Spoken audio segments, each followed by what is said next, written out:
বিদ্যুৎস্পৃষ্ট ৪৫ বছরের সাদ্দাম হোসেন বাড়িতে মোটরের কাজ করতে গিয়ে বিদ্যুৎস্পৃষ্ট হয়ে আহত সাদ্দাম হোসেন নামে ৪৫ বছরের এক ব্যক্তি। ঘটনা সোনামুড়া থানাধীন মতিনগর এলাকায়। সোনামুড়া থানাধীন মতিনগর এলাকার সাদ্দাম হোসেন নামের ৪৫ বছরের এক ব্যক্তি নিজ বাড়িতে মোটরের কাজ করতে গিয়ে হঠাৎ বিদ্যুৎস্পৃষ্ট হয়ে পড়েন।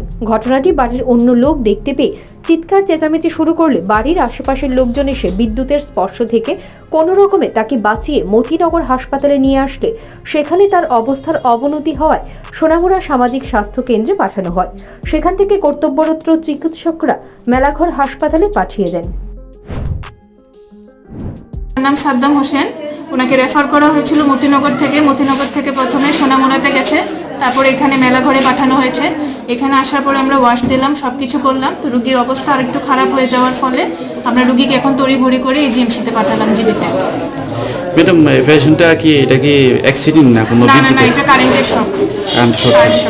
মানে কিসের শর্ট ছিল এমন কোনো জানছেন না, এরকম তো কিছু না, মানে ওই যে কারেন্টে কাজ করতে গিয়ে শক।